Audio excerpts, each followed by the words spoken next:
All right, everybody, welcome back to Tom and the Wolverines MMA show. I'm the Wolverine. He's Tom. This is our third episode. We're going to talk a little bit today about the new season of The Ultimate Fighter. This is the 20-year anniversary of The Ultimate Fighter. Show's meant a lot to, I know, a lot of athletes coming up, and it's done so much for the sport. I mean, if we hadn't had the Forrest Griffin versus Stephan Bonnar fight on the original season Ultimate Fighter, who knows where the UFC would be at this point. So what are your memories, Tom, of the Ultimate Fighter? Are you there? That was riveting for me Yeah. personally. It came out in 20 years ago, so that's 2005, right? Yeah. And I'm just thinking where you and I were at that time in our training and fight careers. You know, it was long past mine already, but you were still actively fighting when it first came out and still taking active pro kickboxing and MMA fights. You were. So when we saw that, I just remember thinking, because I had just started 8th Street Gym, and that was before you had switched from, I'm even going to drop his name, Troy Miller's gym, over to 8th Street Gym. And I hope you don't mind that I Oh, no problem. And we were trying to have the best MMA gym we could, both Troy and me and everybody else that had an MMA gym. And I'm just a jiu-jitsu guy, so I have very limited striking knowledge, but a little bit of understanding of boxing. But I just took a lot of ideas from what they were doing, and I was like kind of geeking out like a nerd, making notes and watching it. I guess we had, and I'm like recording it and watching it again, and watching all of the conditioning drills that they're doing. Thought the first season was great. Watched maybe the first 5 seasons with different coaches, and again learned more and more, memorized drills. And I took it from a clinical position of what can I learn from this? How are the elites doing it? If they're going to show what a UFC champion is doing and what he believes works and what he wants to show young fighters, I'm thinking, okay, that's probably going to be the gold standard of what really works. And I'm going to watch those, and I'm going to modify my classes to mimic those classes. So for me, yeah, it was just a learning experience. It was fun to watch the fighters' personalities and realizing how difficult it would be to live in a house with like 30 other guys, that everybody's going to be disrespectful to each other at times, have bad days and stuff like that, so you can't lose your temper. But I didn't really care that much about, Chris even fighting with Josh Koscheck, but watching what drills those guys were doing, and did they run them first, did they run them second, that was the interesting part for me. So I love that. But what did you think back in 2005 when we first saw it and it was brand new? I remember seeing like some of the challenges and thinking, oh, that'd make a cool game for kids class. And then like it was not a good idea. We did some crazy tug of war thing. They had a big metal ring they were in, and we tried doing that with like a tug of war rope and a big round thing, and the kids were the wrong sizes. They were getting all like just knotted up. It was not good. It was a bad idea. But I do remember, of course, I mean, everybody remembers Stephan Bonnar versus Forrest Griffin in the finals, and how that fight like really made everybody start watching UFC. And I had the opportunity a few years ago to meet Stephan Bonnar and Diego Sanchez when they were here in Grand Junction. Diego was training for his last fight, which unfortunately didn't happen with the UFC because of crazy stuff with that crazy manager. We're not going to get into all that stuff with that guy. But what I was impressed when I met Diego Sanchez and Stephan Bonnar was how much they were like the interviews how much they were the guys that were on that show. Like Stephen Bonner, especially, I felt like I'd known the guy for years after hearing him commentate, after um, uh, hearing all of his interviews and watching him on The Ultimate Fighter. And we were standing around the gym, and Diego was still rolling and doing some stuff out on the mat. And um, Stefan just started talking with us like he had known us for years too. And I mean, he's just a really genuine guy, and it's a real shame that he passed away. May he rest in peace. Awesome dude. I mean, I really thought he was a super cool guy. It sucks that he passed away the way he did. Um, Diego Sanchez, also super nice guy. Shook his hand, got to talk with him for a few minutes. Crazy thing was, me and Diego Sanchez made our pro debut on the exact same event, and I believe he fought. I think it was the fight before me at Ring of Fire 5 in Denver. So I talked to him about that. He thought that was a pretty crazy thing. That he was either the fight before me or two fights before me. Why I was after him, I'm not sure. But I mean, it's crazy because I mean, I look at how far he went with his career, and yeah, I had 50 fights overall. But Diego Sanchez, I mean, went all the way to fighting for the belt against BJ Penn. Just had some of the most amazing fights that you can remember in the UFC. His early UFC fights were just so crazy. The one with Nick Diaz, several of those other ones, Caro Parisian. I mean, just seeing him run through guys the way he did, and seeing him in grappling tournaments. The guy grappled with Marcelo Garcia and held his own with him. I mean, the guy was amazing. And then, of course, when I talked with Stephen Bonner, we talked about, the fight. I mean, the fight that made the UFC, him and Forrest Griffin. And I told him, that first fight with Forrest, I had you winning that fight. I mean, it was such a good fight, so close. And I honestly thought that maybe Stephen had pulled that off. And when they read the judge's decision, it went to Forrest. I mean, it was so close. I don't even know if Forrest believed it. Yeah. Yeah, I remember my comment was that Stefan's hands were too low and it was frustrating Yep, me. yep. And I remember you saying you thought Stefan might have won. I think we may have been speaking about the fight the night it happened. I mean, yeah, and I think everybody was talking with somebody about those fights when they happened. They were just such crazy fights. That main event. That main event. And you know what? It was interesting because Dana White made a comment about the two main event fights that made it on, that were basically Diego Sanchez versus his opponent, I can't remember, and then Kenny Florian. It was Kenny Florian. Oh, okay, right. Who was a little bit smaller, I believe. Yep. I guess. And Diego just ran through Kenny, and it was over. And Dana said that he didn't like that. He said, after that fight, I was thinking, oh man, this is not going to be good. And he had, I think, those two fights. That was the card, I think, or those were the important. I think that those were the fights for the contracts, but they did have like several of the other guys fought on the undercard that didn't make it to the finals. But yeah. But surprisingly, Dana felt that was not as good of a look for the UFC.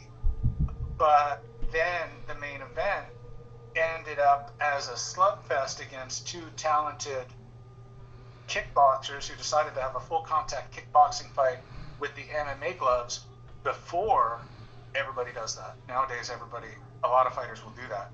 But then Dana was super stoked. Mm-hmm. So I just like how Dana knows what sells. And he's taught me, I've learned a lot from him about what would sell better than what wouldn't. Because you and I, Jeff, come at it from like a fighting purist mindset. And we just really want to see a good fight, I guess. But then the fans have a little bit different of a desire, a need, or what they're looking for. A little different build up, or a little different fight. I'm trying to think of the word than we do. But there was the start of learning a lot for me. Yeah. Yeah, that first season was so good. Yeah, there was all kinds of drama in the house, And I mean that's continued throughout the seasons of the show. I mean, just putting a bunch of guys in a house, having alcohol in the house. I mean, there's all kinds of crazy stuff that can happen. Um, and of course, that first season started off. Then I mean, there's been some real characters on that show over the years. Um, but what did you think about the first episode of this new season? Yeah, first I wanted to say it was great because it's been 20 years, and I wanted to say a, like one thing especially. The first thing I noticed was Stephen Bonner wasn't there, and like it's sad. I don't want to get like emotional myself, but addiction is a terrible thing, and I'm just going to talk about this a little bit because everybody knows what happened, and everybody that follows the UFC as closely as we do knows that Stephen Bonner developed addiction to pain pills because he videoed himself, you know, at the hospital trying to get them. And Actually, the vid. it's, Go ahead, oh, Tom. Go ahead. oh, sorry, it's a Oh, difficult situation. yeah, Can you still hear me? yeah. I can still hear. A difficult situation because it's not uh, wrong for the doctors to prescribe, and it's basically it's oxycodone or hydrocodone, I think, that they most commonly get addicted to. And I can talk about that from personal experience, and they have prescribed me the exact same drug, and I have had addiction issues with it.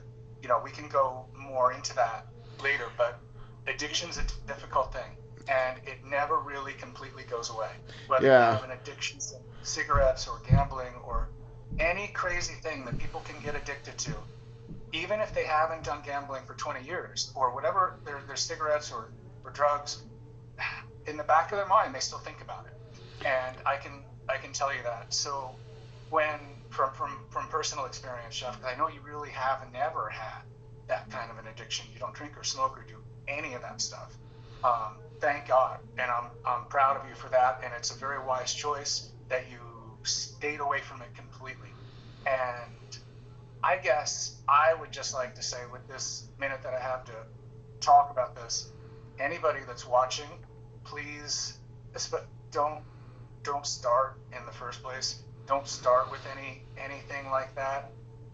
You know, I'm even if you're under the age of 25, don't even smoke pot, but don't take those drugs at all. And prescription drugs, please everybody be very careful with prescription pharmaceuticals because the big pharma is a powerful entity, and they prescribe drugs that have side effects. Mm-hmm. And almost every drug is going to have another side effect.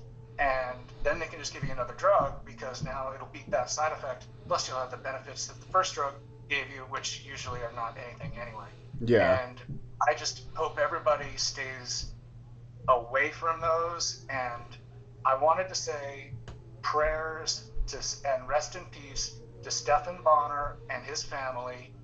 And it's such a sad situation because I don't think the doctors were wrong in prescribing him pain pills in the first place. Because I mean, maybe they were, maybe they gave him too many at first. I don't really know, but if you go to a doctor with a broken arm or an injury from fighting, he's going to take one look at you, and your face is all banged up. He's going to give you pain meds. So Mm-hmm. that's just what they're going to do. That's what they're trained to do. And you can easily say, I still have pain, because most fighters do. And that fighter has already learned that when I take this pill, my pain goes away or gets better. So what's the harm in taking this pill?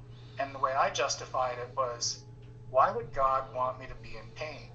Why would God want that? Like, me training martial arts with all my might, just like the Bible says, isn't a bad thing unless I overdid it, which I did, and took too many chances and got hurt a few times, went back to the gym the next day thinking I'd be okay, and I pushed it. So another message, don't overtrain. But the, the I just guess I was going to say that I don't think the doctors were in the wrong for prescribing it in the first place, but I wish Stefan hadn't have gone so far with it. But that's basically what happened. So just prayers to Stefan Bonner, and please rest in peace. I pray that there's a heaven up there, and Stefan Bonner's up there in heaven, and he's gets to watch what he wants to watch, and if he knows what's happening on Earth, I hope he can feel positive messages from, at least from us, saying hope you're okay up there. Really quick, the last thing I want to say about Stephen Bonner was I do believe that the video I saw of him in the hospital, that they thought that he was seeking pills, but that he's claimed that he had been clean for like a year, and they thought because of his history that he was wanting more pills, and he said, no, there's something really wrong with me, and we need to figure out what it is. And if memory serves, it was an infection that went into his spine that ended up killing him.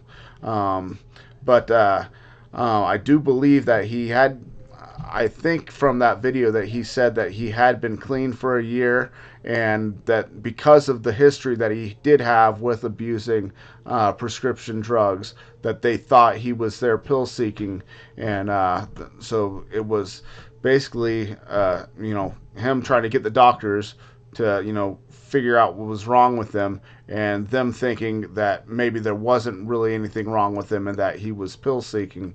But yeah, If crazy. Stefan died from a spinal infection, Yeah. then I apologize for saying it had anything to do with the pills, No, because no. I mean, that was definitely. I definitely think that the whole thing and the history and everything that happened with him, it was definitely a factor. And I know people afterwards. I think Sean Strickland had said something about how everybody knew that the problems that he had and nobody tried to help him.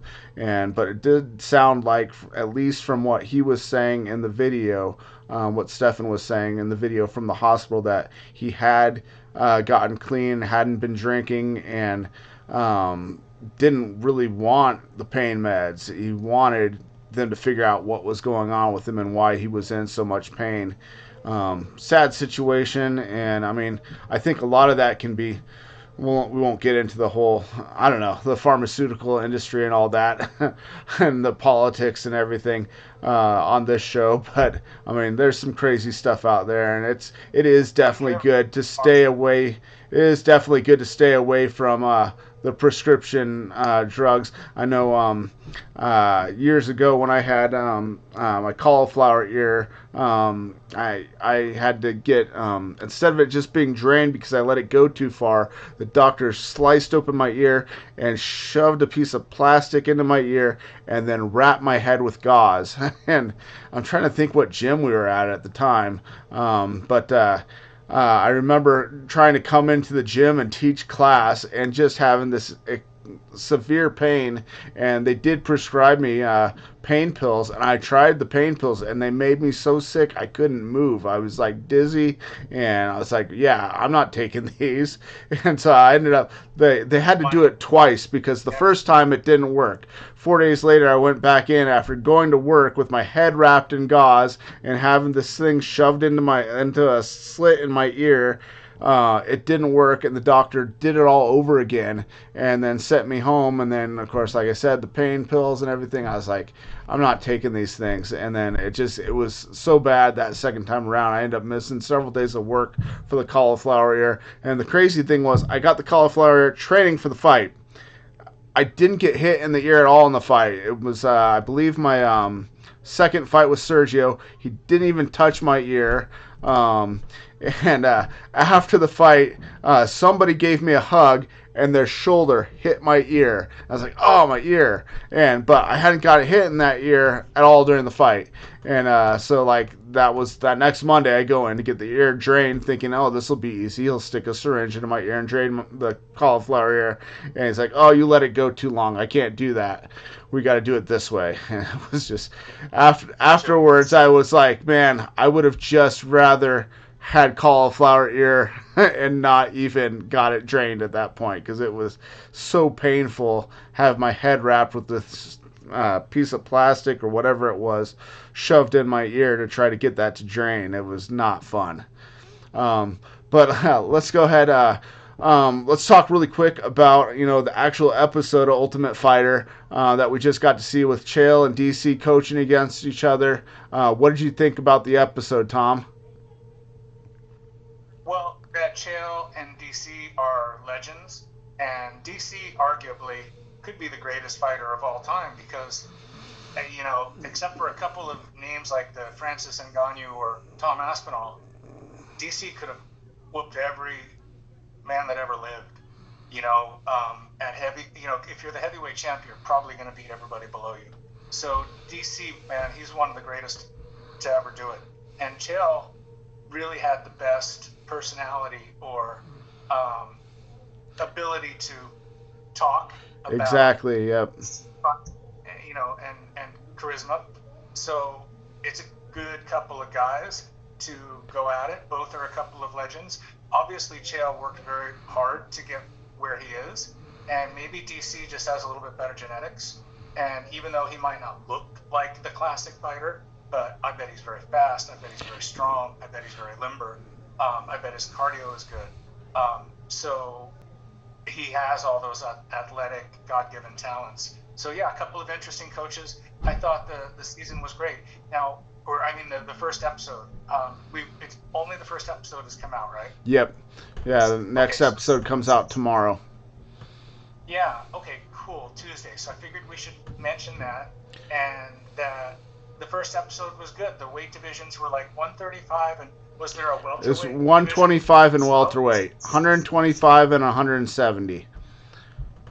125 and 170. Okay, right. So those guys are flyweights, and 170 is welterweights. Mm-hmm. So they just did the flyweights, and it was very good. What did you think? I definitely liked.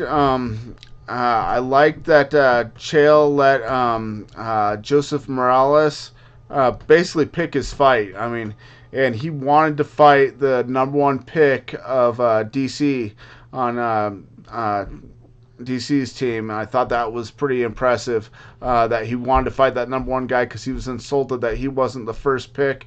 And then he went out there and stopped him in the first round. It was pretty awesome. The striking was pretty close. And then he got the takedown, and then he got his back and choked him out. I mean, it was pretty awesome. I thought that was a great way to start out the season. And I mean, just the fact that the guy went in there and picked the number one guy to fight his first fight. I mean, that's kind of the spirit of the Ultimate Fighter, to go in and do that and say you want to fight the best guy first. The guy that. Yeah. Is that the smartest move? And especially from a promoter's standpoint, why would if I'm Dana White, now you want the spontaneity of it being real, but do you really want number one fighting number two to settle that? I mean, because what if they take each other out? What if they have a Stephan Bonner Forrest Griffin fight? Now both of them are concussed for the whole season. That was the risk, but maybe that's overthinking for me, but that was my concern. But him being the number one and him being the number two pick, I don't think that means that they're the top two best guys. It's just after the fighter evaluations that the coaches did, they thought those were the two best guys. So I mean, it could have been those guys in the finals, but maybe Eduardo would have gotten beat by somebody else. We'll see what happens with Joseph Morales. I do find it's pretty crazy that this guy had been in the UFC before. He won his first fight in the UFC, and then his second fight, he got put up against a guy named Davison Figueiredo, who we all know, ended up being a two-time 125-pound champion. And, of course, he got stopped by him, and then he had one more fight that I think it was a split decision loss. And then, like he said, the next day he got the call that, he was being cut. And he went and he fought four or five fights, won them all, and then hadn't been active, and that kind of worried me when he said he hadn't fought in 2 years, and now you're on the Ultimate Fighter and you're gonna fight the first fight of the season. Pretty wild. But I mean, dude, obviously, I mean, the pressure didn't get to him at all, and he went out there and performed amazingly. So, yeah, I was super impressed with that guy. I think it's going to be a cool season. I like that Chael, was so open to, oh, you want to fight his number one pick the first fight? Sure, let's do it. That shows that Chael's willing to take the risks and that he had confidence in Morales that he would be able to pull that off. So, I mean, I think it's good. I mean, it shows that Chael did his homework and picked the guys that he knew were going to be really good. So both coaches have won previous seasons of Ultimate Fighter. So I mean, it's pretty wild. It's going to be a good season. I don't think we're going to see a season like we've seen with like the Conor McGregor versus uh, Michael Chandler season where I mean one team just dominates and destroys the other team. Or recently, my son and I were watching the season with Rashad Evans and Rampage Jackson, and there's been a lot of seasons like that where one team just dominates and maybe only one fighter from the other team makes it through to the next round. I don't think we're going to see that this season. I think we're going to see some really good back and forth fights. We're going to see Chael's team win a few fights, and we're going to see DC's team win a few fights, and hopefully it comes out maybe half and half. Make it on, and then we get to see Team DC versus Team Sonnen, and the finals would be really cool in both weight classes. The only thing I was disappointed with, I wish they had heavyweights this season. Just because we talked a couple shows ago about how shallow the heavyweight division is, but that's the guys they got. So okay, we'll see. Maybe when Dana White's Contender Series comes around, they'll focus more on the heavyweights. Yeah, I hope so too. I felt that there might not be a long list of heavyweight talent to get in there that are willing to go on that show and fight with other heavyweights. Do they even have room for 15 heavyweights in the house? So I know. there might be a lot. I know they've done it in the past. Right. No. Yeah, but I would love to see the heavyweights in there too. If I could pick a weight division, I'd put the heavyweights in there as well because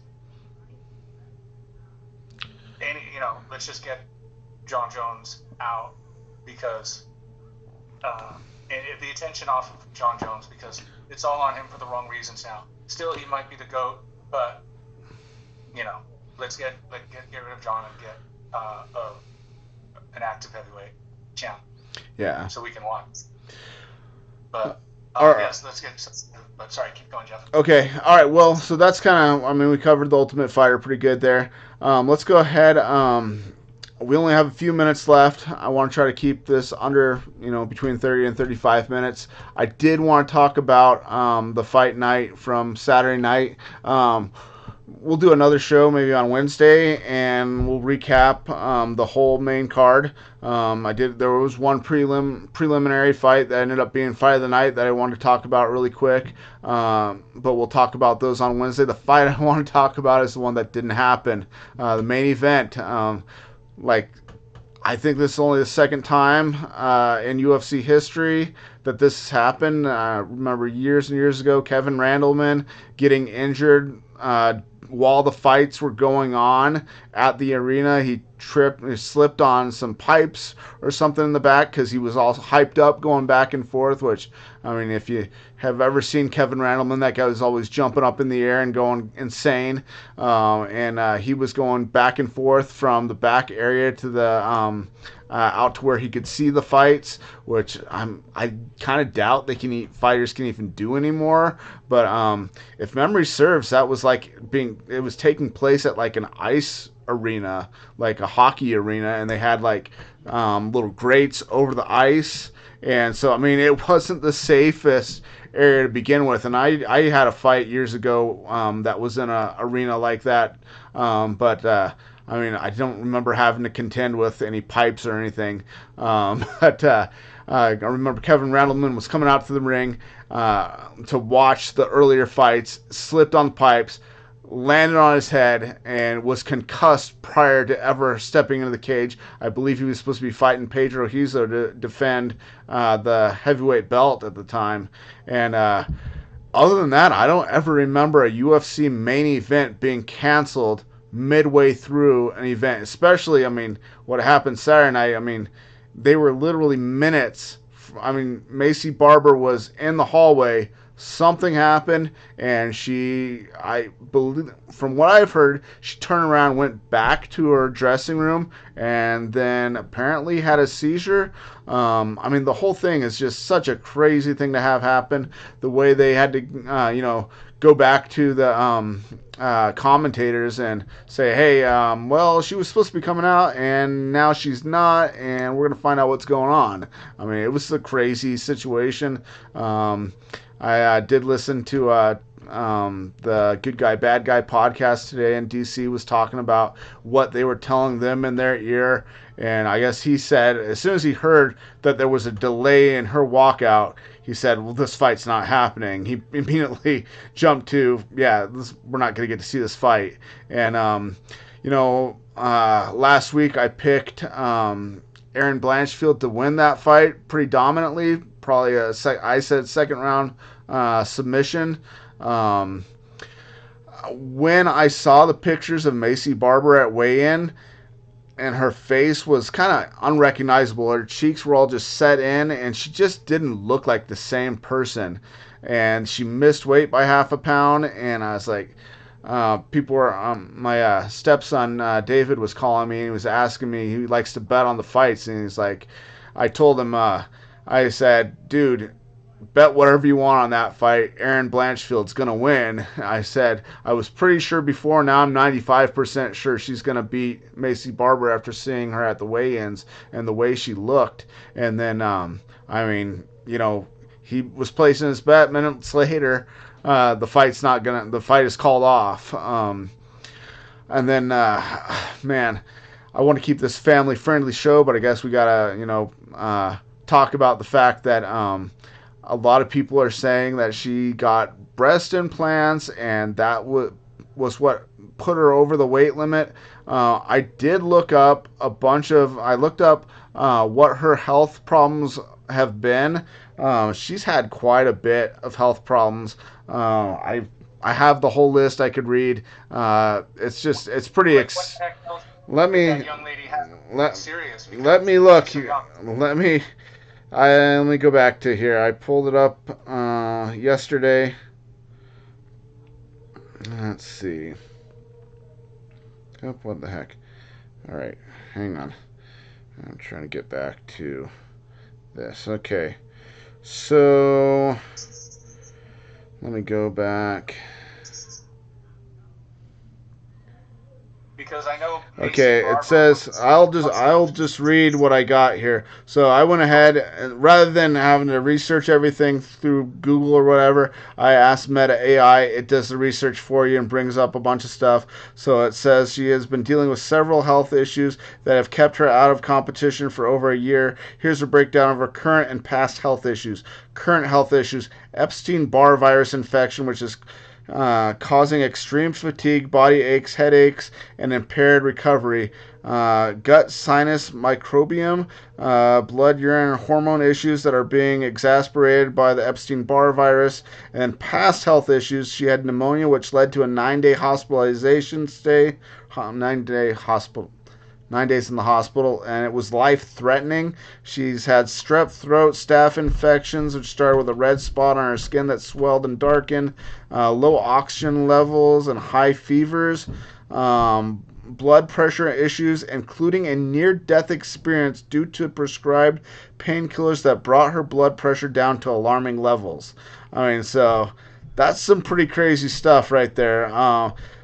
So then I asked AI, I said, because, everybody was pointing out, that they thought she had gotten breast implants. They thought that was a factor in her having an even more difficult time making weight, which I know she's struggled to make weight in the past, but she's always done it. She's always made weight in the past, except for when she attempted to fight at straw weight, which I have a record pulled up. We could pull that up and look at it also, but I'll do that here in a minute. But I went ahead and I asked, can medications for any of those health concerns make your breasts larger? Because I mean, it's something that was going all around the internet, and it says yes, certain medications used to treat various health conditions can cause breast enlargement as a side effect. And it says here are some examples: antidepressants. I don't know if she's on antidepressants or antipsychotics, but hormone replacement therapy. And it did say she had hormonal issues, so I mean, she very well could be on hormone treatments. Another one down here that I think could also fall in for her, because they said about the blood pressure issue that she had. It said blood pressure medications. It said certain medications, like, I'm not going to try to read all these, but they can cause breast tenderness and enlargement. So, I mean, to me, the pictures, I know people are pointing out, oh, she was super flat chested before. Now she's got I mean, she's not huge. So, I mean, if she got implants, they're not huge implants.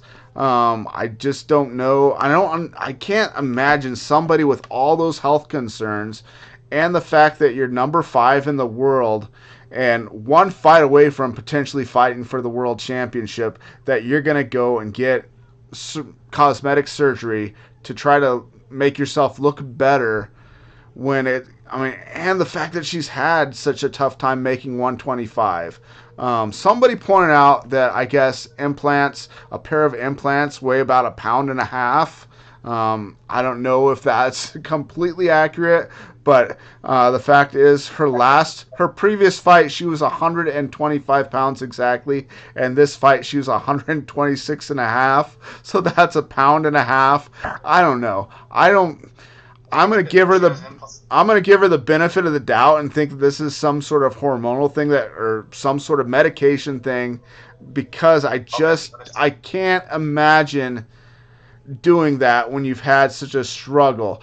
But here's the other thing that came out today, and I don't know if you heard this, Tom, but Chael Sonnen said on Good Guy Bad Guy that he talked with one of her coaches and said, the mistake we made was not pulling her from the fight 3 weeks ago, because she's been lightheaded and having other symptoms. And that blew my mind. I'm like, how can you as a coach, let your fighter who's already lightheaded go cut a bunch of weight to make weight for the fight, and then she's going to get in a steel cage and be taking punches and elbows from another trained killer. I mean, it's insane to me.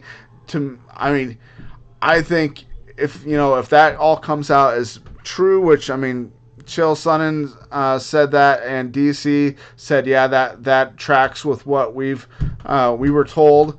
That to me, that's irresponsibility by coaches. And I know fighters have to sign papers saying, hey, I haven't had any dizzy spells, lightheadedness, and stuff like that. You've signed medical releases saying that you haven't had those type of symptoms while training for the fight. And to me, I think that's got to be, they need to do a suspension, probably of her license and probably of her coach's licenses for a while, for putting her in that situation where, I mean, it got bad enough that she had a seizure right before walking out for the fight. I mean, it's really inexcusable for somebody to do that to their fighter. I don't know. What are your opinions on all that, Tom? I didn't know that much information, but I knew that Aaron was saying that Macy is a mess from head to toe. So I guess she does have a lot of health conditions, and I also believe the power of the mind. My wife explains to me how we create our future with our thoughts. And let's say you have a fear of getting cancer, don't keep telling yourself I hope I don't get cancer. I hope I don't get cancer. The opposite, the subconscious only doesn't hear the words don't or not. And I just think that, yeah, a lot of those issues probably I know I'm speculating, but she might have created herself in her head and made it worse. I think we can talk ourselves into being sick, and we can talk ourselves into being well. And it just sounds like that's a lot of kind of health conditions that could be created by your mind. And they're legit things probably, but had she had a different attitude about them, and a different mindset, they may have never been an issue. But as far as did she get implants or not, I don't know. I'd hate to say she did or didn't and be wrong, but I would totally agree that it'd be a very, very foolish decision after a lot of good decisions as far as getting all the way up to being ranked like number four, and then she's going to risk not making weight. And the other reason why I would never do that until after your career is I always wondered what would happen if a female fighter got punched hard or right in that implant. Could Yeah. it, wouldn't it, couldn't it rupture? I And guess. wouldn't that be dangerous? Well, we don't have to So, wonder about that because that actually happened. Kat Zingano had implants, and she had one ruptured either in a fight or in training. I believe it was in a fight, but I'm not. Don't quote me on that part. But she had one rupture, and she ended up having to have both the implants removed. I mean, um, I'm, I I'm know, sorry. but I'm pretty sure she had those most of her career. Um, we saw, I remember with Paige Van Zant got implants, but I mean Paige Van Zant she was looking at other career options and was not ranked at the top of the UFC. Um, let's really quick. We'll pull up Macy Barber's. I've got it pulled up right here. Let me pull up her record. So she was supposed to fight Erin Blanchfield. Like we said, Blanchfield was ranked number four, still ranked number four, and Macy Barber was ranked number five. But if you go back to the beginning of her career here, we see back in 2017 she was supposed to fight at straw weight. So I mean 115, did not make 115 and came in at 123 pounds. So that's a huge miss. And then her next fight, her and her opponent were both over the weight and were at 117. She was 117.7. But then she did make straw weight for the next three fights.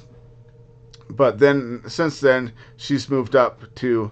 I guess she had her first fight in the UFC against Hannah Cyphers at strawweight, but then she moved up to bantamweight and started fighting.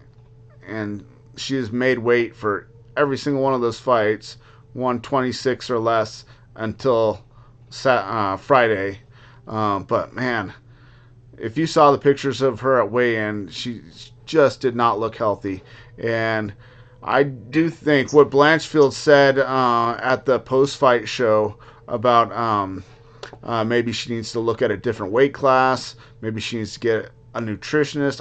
I would think that she would have that already, but I mean, she's got to. She really needs to evaluate her career, and I mean, get her priorities in line and decide: is this the weight class for me?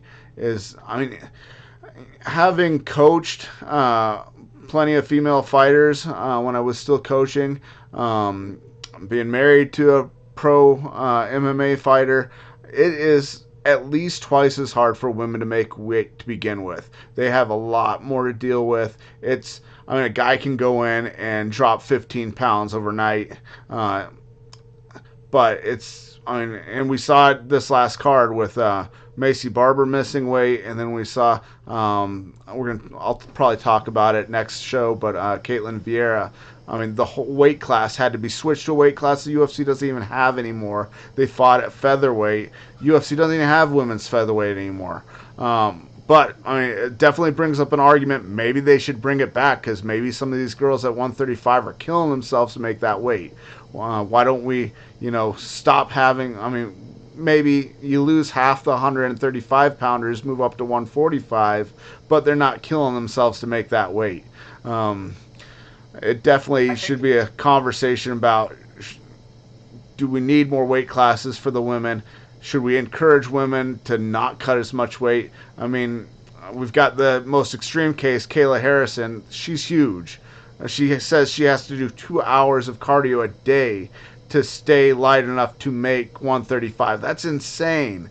I mean, 2 hours well, of she's full of cardio a day. balloons. It's She's crazy. full of balloons. You can't do 2 hours a day of cardio and then train because your body just would can't do it.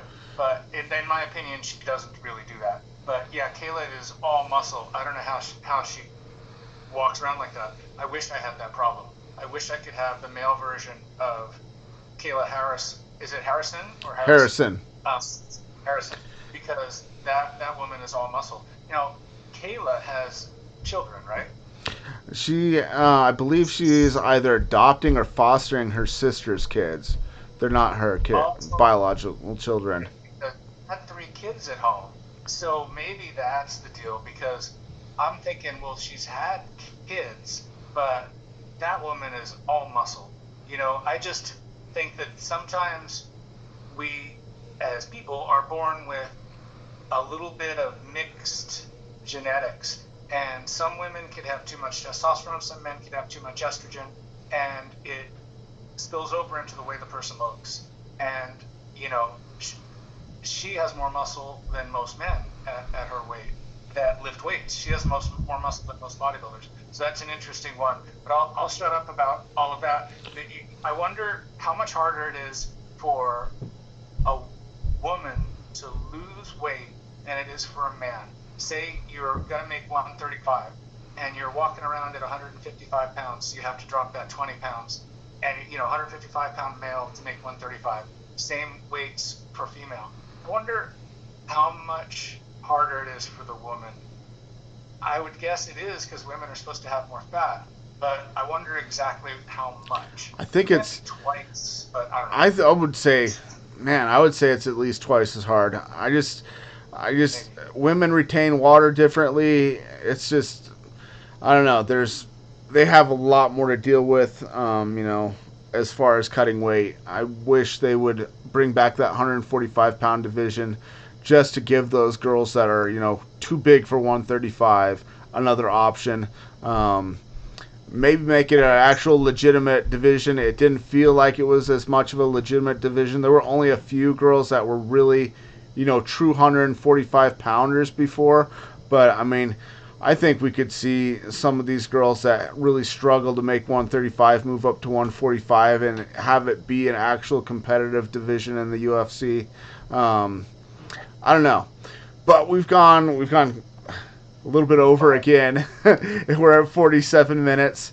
Uh, Okay. but eventually we'll get these shows down to where we're not going this far over.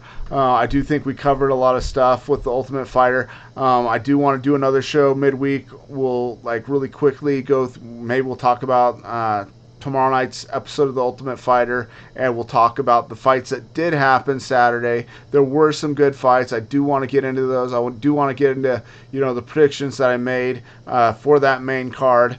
I do want to talk about that fight of the night really briefly. But let's go ahead. Anything else you want to add tonight, Tom? Okay. No, thank you for watching, everybody, all the friends out there, and one last prayer for Stefan Bonner and his family. Yeah, definitely. And if you guys can like and share these videos, we'd like to get a good following out there. We're getting a few views, but it'd be awesome to get more. I'm premiering these on Rumble and then leaving them up for a day or two, and then putting them over on YouTube also. I would really like to see Rumble get built up. So I'm putting the archive from a couple days before up on YouTube, but I mean, I'm getting more views on Rumble already, so I mean, we'll just keep doing it that way, and we'll see where it goes from there. Hopefully, down the road, we get some sponsors, get some ads on these videos. But for now, let's call it a night. I'm the Wolverine. He's Tom, and we'll be back for another show midweek, and then one at the end of the week to talk about the pay-per-view coming up. Talk to you guys later. Thank Bye. you.